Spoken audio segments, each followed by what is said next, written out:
नमस्कार, जय हिंद। मैं राजा स्वागत करता हूँ आपका आपके अपने चैनल स्टडी पॉइंट में। आज हम लोग पढ़ने वाले ह्यूमन टीथ मतलब कि मानव दांत। अब मानव दांत मतलब कि ह्यूमन टीथ का काम क्या होता है, आइए समझते हैं।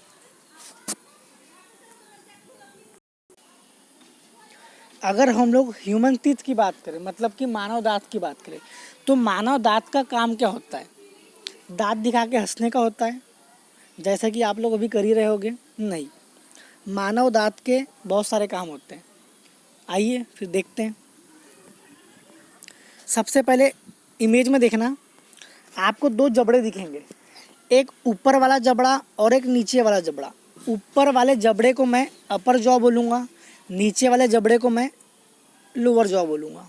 यहाँ तक ये क्लियर है? अब थोड़ा आगे देखें। अब देखना, यहाँ पर दो जबड़े आपको दिखाई दे रहे होंगे, जिसमें से एक है अपर जॉ और एक है लोअर जॉ। अपर जॉ में कुछ सॉकेट बने हुए हैं, जिसमें कि आपको देखना गोल गोल गोल गोल दांत दिख रहे हैं। इतना क्लियर है? नीचे वाले जॉ में भी एक सॉकेट बना हुआ है, जिसमें कि आपको गोल गोल गोल गोल दांत दिख रहे हैं। ये इतना क्लियर है? अब देखना, अपर जॉ को मैं इमूवेबल बोलूँगा, मतलब कि स्थायी बोलूँगा, क्योंकि जो हमारा अपर जॉ है वो हिलता नहीं है, लेकिन जो हमारा लोअर जॉ है वो हिलता है, मतलब कि मूवेबल है, मतलब कि अस्थाई है। एक बार हिला के भी चेक कर लो। क्लियर है? तो एक दो जॉ होते हैं, एक अपर एक लोअर। अपर वाला हिलता नहीं है लेकिन लोअर वाला हिलता है। यहाँ तक ये क्लियर है? अब अपर जॉ को मैं मैक्सिलरी जॉ बोलूँगा, अपर जॉ को मैं मैक्सिलरी जॉ बोलूँगा, लेकिन जो अपर जॉ में जो दांत लगे हुए हैं, जैसे कि आपको ये दिख रहे हैं, इसे मैं मैक्सिलरी टीथ बोलूँगा। यहाँ तक ये क्लियर है? अब देखना, जैसे कि अपर जॉ को मैंने मैक्सिलरी जॉ बोला, वैसे ही लोअर जॉ को मैं बोलूँगा मैंडीबुलर जॉ, मतलब कि मैंडीबुलर जबड़ा। अब इसको हिंदी में क्या बोलते हैं? तो भाई साहब हिंदी हिंदी छोड़ो, ठीक है। और लोअर जॉ में जो दांत लगे हुए हैं, जिसको कि मैं क्या बोलूँगा, तो मैंडीबुलर टीथ। यहाँ तक ये क्लियर है? थोड़ा आगे देखें। अब बात आती है ठीकोडोंट की, मतलब कि गर्तदंती दांत की। देखना, ठीकोडोंट टीथ होते क्या हैं?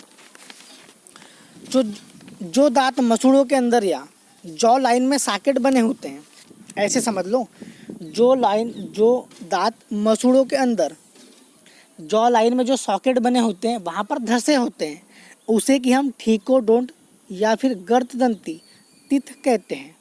यहाँ तक क्लियर है? उसके बाद मनुष्य के दांत भी ठीकोडोंट होते हैं, ऐसा समझ लो। ये जॉ लाइन है, इसमें एक सॉकेट है जिसमें कि दांत लगे हुए हैं, या कहे तो दांत धंसे हुए हैं। इसी दांत को हम ठीकोडोंट टीथ कहते हैं। यहाँ तक ये क्लियर है? और मनुष्य के दांत भी ऐसे होते हैं। थोड़ा आगे देखें। अब बात आती है ब्यूनोडोंट दांत की। ब्यूनोडोंट दांत क्या होते हैं? तो ऐसे दांत जिसमें पैनापन होता है, उस दांत को हम ब्यूनोडोंट दांत कहते हैं। मनुष्य के दांतों में भी पैनापन होता है, मतलब कि मनुष्य के दांत भी ब्यूनोडोंट होते हैं। इतना क्लियर है? मनुष्य के दांत ठीकोडोंट भी होते हैं और ब्यूनोडोंट भी होते हैं। या ठीकोडोंट में क्या होता है, जो सॉकेट बने रहते हैं उसमें मनुष्य के दांत धंसे रहते हैं, और ब्यूनोडोंट में क्या रहता है, मनुष्य के दांत में पैनापन रहता है। यहाँ तक क्लियर है? थोड़ा आगे देखें। यहाँ पर वही लिखा है कि मनुष्य के दांत ठीकोडोंट एवं ब्यूनोडोंट भी होते हैं। क्वेश्चन ये आएगा, ब्यूनोडोंट टीथ किसे कहते हैं? ऑप्शन दे देगा, जो दांतों में पैनापन होता है, जो दांत सॉकेट में धंसे हुए होते हैं, इस प्रकार के कुछ ऑप्शन आएंगे। यहाँ तक क्लियर है? थोड़ा आगे देखें। अब बात करते हैं हम लोग टाइप्स ऑफ टीथ की, मतलब कि मानव में कितने प्रकार के दांत होते हैं। तो आप बोलोगे मानव प्रकार में टोटल 4 प्रकार के दांत होते हैं। कौन कौन से? तो देखना, पहला है इंसिसर, जिसे कि हम हिंदी में कृंतक कहते हैं। दूसरा है केनाइन, यहाँ पर यू की जगह आई है, ठीक है, जिसे हिंदी में हम रदनक कहते हैं। तीसरा प्रीमोलर, जिसे कि हिंदी में हम अग्र चवर्णक कहते हैं। चौथा मोलर, जिसे कि हिंदी में हम चवर्णक कहते हैं। तो क्वेश्चन ये पूछेगा कि मानव में कितने प्रकार के दांत होते हैं, तो आप बोलोगे 4। कौन कौन से? इंसिसर, केनाइन, प्रीमोलर और मोलर।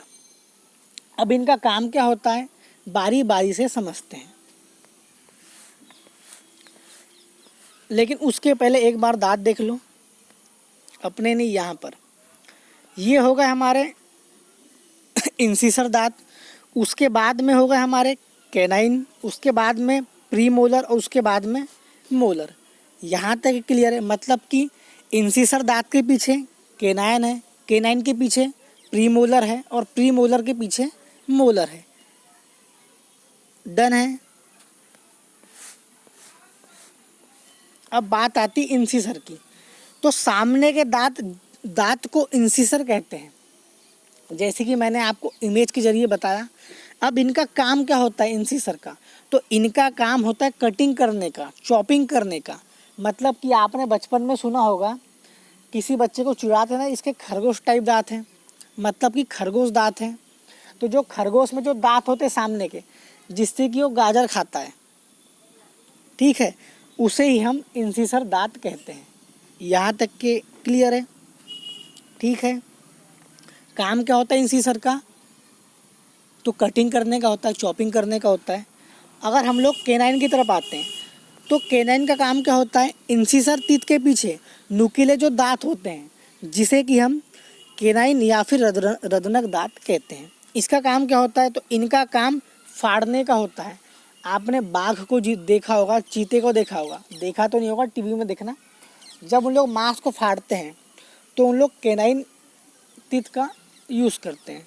इसका काम क्या होता है? फाड़ने का होता है। अगला देखें, अगला आता है प्रीमोलर, मतलब कि अग्रचवर्णक।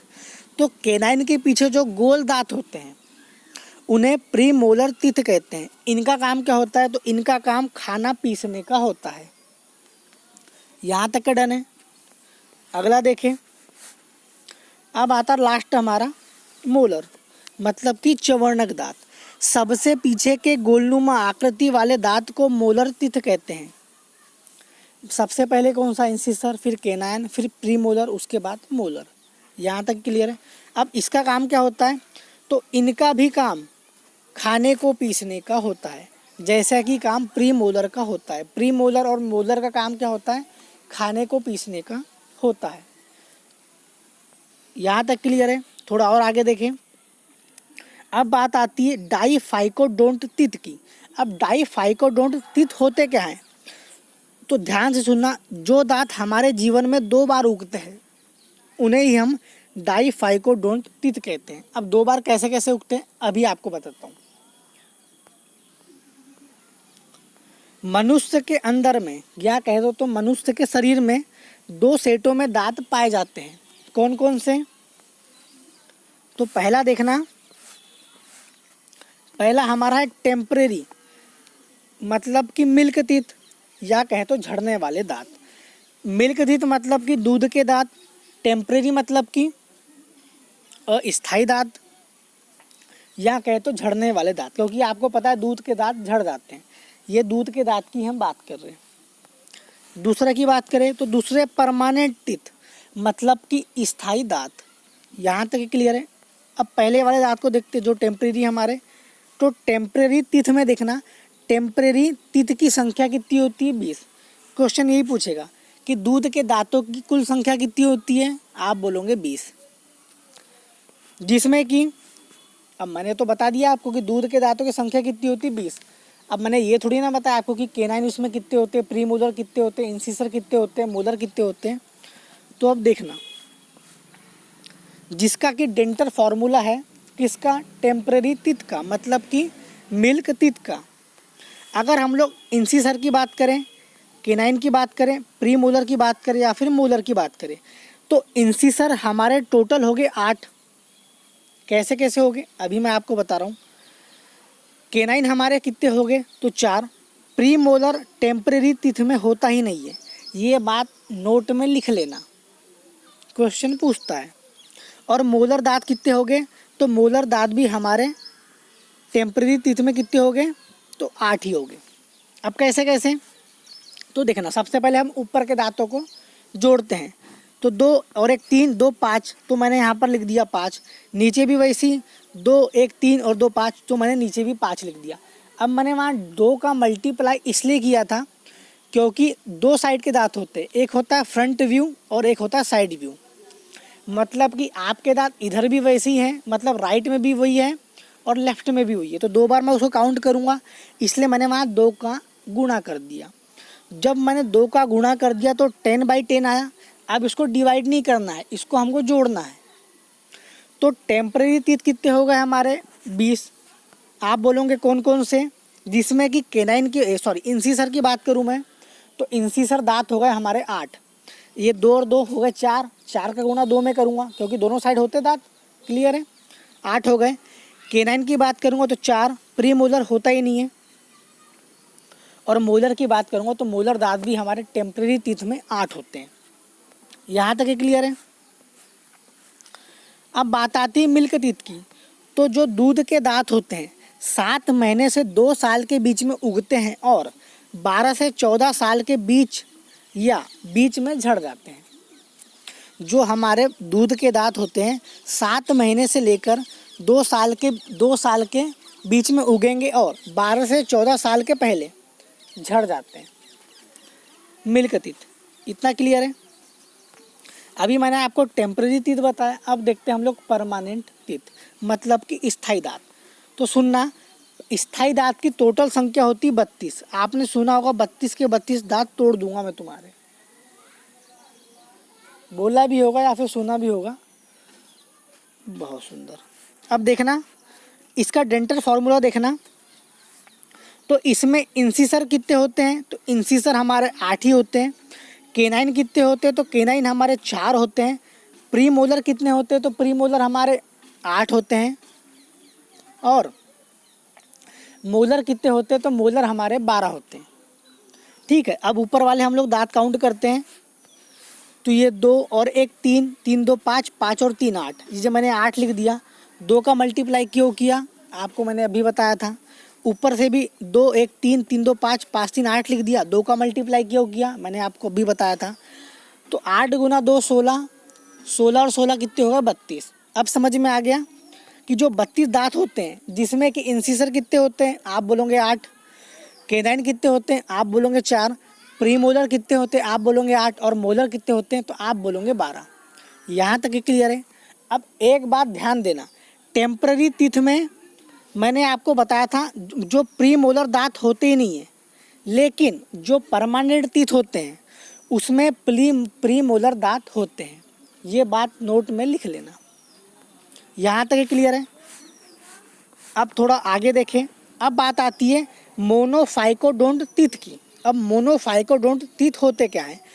तो जो दांत जीवन में एक ही बार निकलते हैं उसे हम मोनोफाइकोडोंट टीथ कहते हैं। अब एक बार निकलना दैट मीन मतलब क्या होता है? तो ध्यान से सुनना, इसका एग्जाम्पल देख ले। पहले एग्जाम्पल में हमारे आएंगे प्री मोलर और मोलर। अब एग्जाम्पल में हमारे ये आए क्यों? तो मोनोफाइकोडोंट टीथ क्या होते हैं? जो दांत जीवन में एक ही बार निकलते हैं। और मैंने आपको बताया था मिल्क टीथ में, अभी आपको मैंने बताया था ये मिल्क टीथ का डेंटल फॉर्मूला है, जिसमें कि प्री मोलर दांत होते हैं क्या? नहीं होते। तो एग्जाम्पल में मैंने प्री मोलर दांत इसलिए लिया क्योंकि प्री मोलर दांत बच्चों में होते हैं क्या? नहीं होते। लेकिन जो एडल्ट होता है, एडल्ट मतलब कि वयस्क मनुष्य होता है, उसमें प्री मोलर दांत आ जाते हैं। यहाँ तक क्लियर है?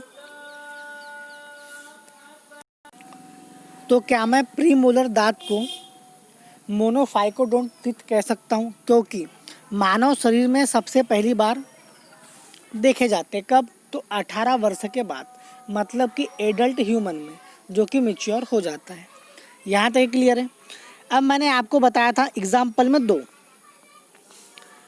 तो आपके मन में एक बात आ रही होगी, चलो प्री मोलर तो समझ में आ गया, लेकिन मोलर दांत क्यों? एग्जाम्पल में मोलर दांत क्यों? क्योंकि मोलर दांत तो टेम्परेरी टीथ में रहते हैं।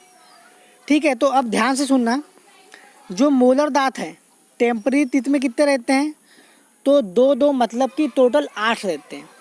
टेम्पररी टीथ में मोलर दांत टोटल 8 रहते हैं। लेकिन अब देखना, जब हम 18 साल के हो जाते हैं, मतलब कि हम एडल्ट हो जाते हैं, तो मोलर दांत में 4 की बढ़ोतरी हो जाती है। मतलब कि 4 दांतों की बढ़ोतरी हो जाती है। पहले 2-2 थे, अब 3-3 हो गए। इसलिए हम एग्जाम्पल में मोलर दांत को भी रख सकते हैं। अगर क्वेश्चन में आया मोनोफाइकोडोंट टीथ किसे कहते हैं, ऑप्शन में प्रीमोलर दिया रहा है और मोलर दिया रहा है, तो हमको प्रीमोलर ही आंसर टिक करना है। अगर प्रीमोलर नहीं दिया रहा तो हमको मोलर टिक करना है। यहाँ तक क्लियर है। अब आपके मन में बातें ये आ रही होगी कि 32 दांत तो किसी किसी के होते हैं और किसी किसी के 32 से ज़्यादा भी होते हैं।